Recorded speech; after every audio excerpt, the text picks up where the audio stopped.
السلام علیکم ورحمۃ اللہ وبرکاتہ۔ حضرات، میں تمام مسلمانوں کو یہ دعوت فکر دینا چاہتا ہوں، جو ماں باپ اپنے بچوں کو اسکول اور کالج میں پڑھانے کے بعد اور مسلم سوسائٹی میں آج دیکھا جا رہا ہے کہ مسلمان لڑکے اور لڑکیاں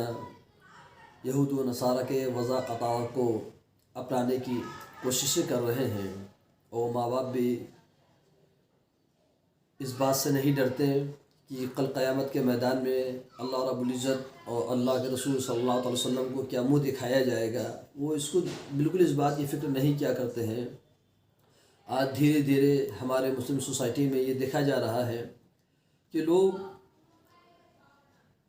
فلم سیریل دیکھنے کے بعد اسی کی طرح اپنے آپ کو بننے کی کوشش کر رہے ہیں، اور جنہیں اللہ رب العزت نے تھوڑا سا پیسہ عطا فرما دیا ہے وہ فرعون اور قارون کے باپ بننے کی کوشش کر رہے ہیں۔ میں ان سے پوچھنا چاہتا ہوں کہ اللہ رب العزت نے تھوڑا سا تمہیں پیسہ کیا عطا فرما دیا، تم اسی میں مغرور اور گھمنڈ کرنے لگے، جبکہ ہمارے اسلام کی تاریخ گواہ ہے کہ جس زمانے میں صحابہ کرام رضوان اللہ تعالی علیہ اجمعین اور ان کے نقش قدم پہ چلنے والے جب لوگ موجود تھے تو اسلام بڑی تیزی سے پھیل رہا تھا، مگر آج کافر ہی ہمارے اسلام پہ انگلی اٹھا رہا ہے۔ کافر ہمارے اسلام کو تنقید کا نشانہ بنانے کی کوشش کر رہا ہے اور اسلام کو بدنام کرنے کی کوشش کر رہا ہے۔ میں کہنا چاہتا ہوں کہ ایک وہ بھی ہماری تاریخ ہے کہ حضرت خالد بن ولید رضی اللہ تعالیٰ عنہ کے کردار نے جو بے شمار یہودیوں کو کلمہ پڑھنے پہ مجبور کر دیا تھا، بے شمار لوگوں کو کلمہ پڑھنے پہ مجبور کر دیا تھا، انہیں نبی کریم صلی اللہ علیہ وسلم کی غلامی اختیار کرنی پڑی تھی۔ وہ کیا تھا؟ وہ حضرت خالد بن ولید رضی اللہ تعالیٰ عنہ کی وہ پاکیزگی، وہ طہارت تھی جس کی وجہ سے یہود و نصارہ کلمہ پڑھ کے اسلام میں داخل ہو جایا کرتے تھے۔ آج آپ کسی کے گھر میں جائیے، اس کے بکس پہ پردہ، ٹی وی پہ پردہ، صوفے پہ پردہ، الماری پہ پردہ، دروازے پہ پردہ ہوا کرتا ہے، مگر افسوس صد افسوس کا مقام ہے اسی گھر کی عورتیں لڑکیاں بے پردہ ہو کے چوک چوراہے پہ نظر آتی ہیں۔ میں ان سے یہ پوچھنا چاہتا ہوں، جب تک کہ پردہ سلامت تھا اس وقت اسلام پھیل رہا تھا، اس وقت انسان کی نگاہ ناپاک نہیں تھی، اور جو چیز انسان نگاہ سے دیکھتا ہے وہ نگاہ کے راستے اس کے دل میں اتر جایا کرتی ہے۔ حضرت خالد بن ولید رضی اللہ تعالیٰ عنہ جب یہودیوں کی جانب جاتے ہیں اور کہتے ہیں کہ یہودیوں کا سردار پادری نکل کے سامنے آتا ہے اور کہتا ہے خالد بن ولید، ہم آپ سے جنگ نہیں کرنا چاہتے ہیں، ہماری ایک شرط ہے، اگر آپ ہماری شرطوں کو منظور کر لیں گے ہم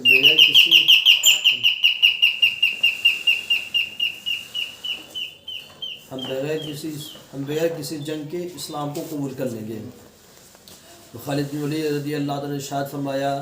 وہ یہودیوں بتاؤ تمہاری کیا شرطیں ہیں؟ تو یہودیوں کو سردار کہتا ہے، خالد بن ولید، ہم وہ شہر کے پادری ہیں، اگر ہم اپنے ماننے والوں سے فتنہ کہہ دیں، جیت ہو چاہے ہار ہو، ہم صرف اعلان کر دیں گے، ہمارے مذہب کے ماننے والے اپنے سر پہ کفن باندھ کے نکل جائیں گے، وہ خالد بن ولید، ہم آپ سے جنگ نہیں چاہتے،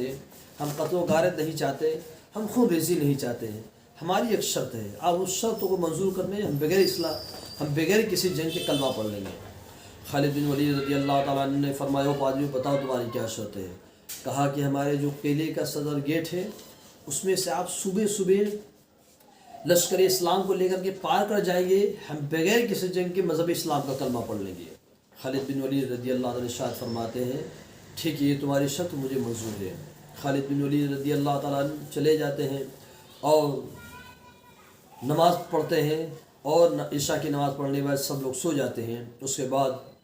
جب فجر کا وقت ہوتا ہے کہ مؤذن اذان دیتا ہے، حی علی الصلاۃ حی علی الفلاح الصلاۃ خیر من النوم،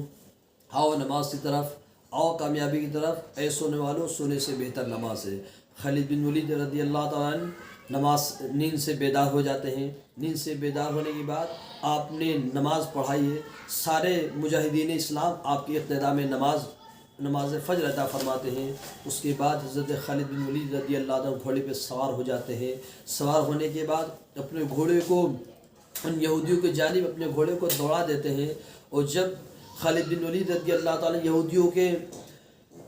قلعے کے پاس پہنچتے ہیں، کہتے ہو اسلام کے ماننے والوں، اسلام کے چاہنے والوں، رک جاؤ، میں دیکھنا چاہتا ہوں ان پادریوں کا منصوبہ کیا ہے، ان پادریوں کا آخر جو تو نظریہ کیا ہے، یہ کرنا کیا چاہتے ہیں ہمارے ساتھ۔ خالد بن ولید رضی اللہ تعالیٰ عنہ ان پادریوں کے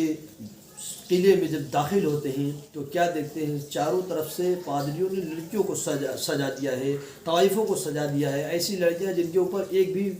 بھی کپڑے نہیں تھے۔ خالد بن ولید رضی اللہ تعالیٰ نکلتے ہیں، نکلنے کے بعد مجاہدین اسلام کی طرف متوجہ ہوتے ہیں اور عرض کرتے ہیں، اے اسلام کے ماننے والوں، اسلام کے چاہنے والوں، اس وقت میں پادریوں کا میں منصوبہ سمجھ گیا ہوں، ان کا مقصد کیا ہے۔ انہوں نے پورے بازار کو، پورے جو تو قلعے کو طوائفوں سے سجا دیا ہے، لڑکیوں سے سجا دیا ہے، ایسی لڑکیاں جن کے بدن پہ ایک بھی کپڑے نہیں ہیں۔ ان کا منصوبہ یہ ہے کہ جب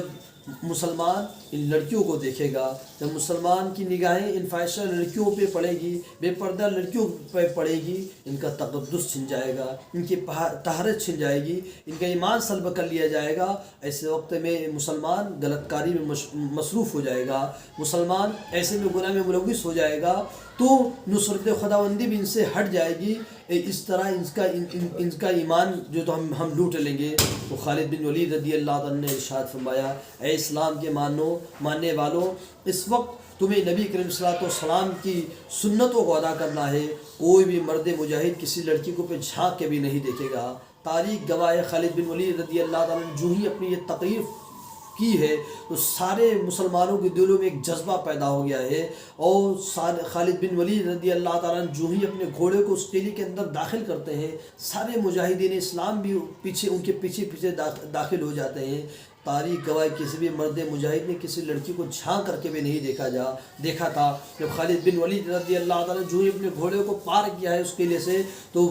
وہ پادری آ کے ان کے قدموں پہ گرتا ہے اور عرض کرتا ہے کہ اے خالد بن ولید، ہم نے مان لیا۔ جب اسلام کے ماننے والے خالد بن ولید کا جب یہ عالم ہے تو محمد مختار کا عالم کیا ہوگا، محمد عربی کا کیا عالم ہوگا۔ وہ سارے پادری، سارے لوگ ان کے قدموں میں گر کے اسلام کا کلمہ پڑھ لیتے تھے۔ تو میں پوچھنا چاہتا ہوں، جس وقت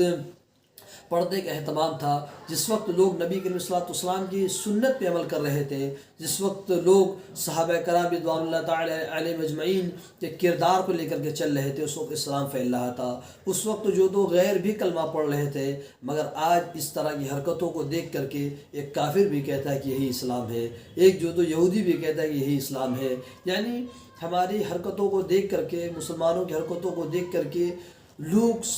سوچنے پہ مجبور ہو جاتے کیا یہی اسلام ہے؟ مگر اسلام وہ نہیں جو آج ہم کر رہے ہیں، اسلام وہ ہے جو نبی کریم صلی اللہ علیہ وسلم نے ہمیں دیا ہے۔ جس طریقے پر صحابہ کرام رضوان اللہ تعالی علیہم اجمعین چلا کرتے تھے، وہی اسلام ہے مسلمانوں۔ اس لیے نبی کریم صلی اللہ علیہ وسلم کی سنتوں پہ چلتے ہوئے، آقا دو جہاں صلی اللہ علیہ وسلم کے فرمان پہ عمل کرتے ہوئے، نبی کریم صلی اللہ علیہ وسلم نے کیا ارشاد فرمایا کہ نبی کریم صلی اللہ علیہ وسلم نے ارشاد فرمایا کہ جو باپ اپنی بیوی کو یا اپنی لڑکی کو بے پردہ گھمایا کرتا ہے، آقا دو جہاں صلی اللہ تعالی وسلم نے ارشاد فرمایا وہ باپ دجوس، اس کی دعائیں قبول نہیں ہوتی ہیں۔ حضرت حجت الاسلام امام غزالی رحمۃ اللہ تعالی علیہ کیا ارشاد فرماتے ہیں کہ جو تو عورت کا ایک بال اسے جہنم میں لے جانے کے لیے کافی ہے، مگر آج ایک بال نہیں، پورا جسم ہی دکھایا جا رہا ہے، اور اسے دیکھ کر کے انسان کیا غیر لوگ کلمہ پڑھیں گے جب ہم ہی لوگ اس پہ عمل نہیں کر رہے ہیں، تو غیر کیا کلمہ پڑھے گا؟ تو جس طرح کہ پہلے کے لوگ صحابہ کرام رضوان اللہ تعالی علیہم اجمعین، اللہ کے مقبول بندے جنہوں نے ہمیں پیغام دیا ہے، ہمیں ان کی باتوں پہ عمل کرنا چاہیے۔ اللہ رب العزت ہمیں اس پہ عمل کرنے کی توفیق و رفیق عطا فرمائے، آمین۔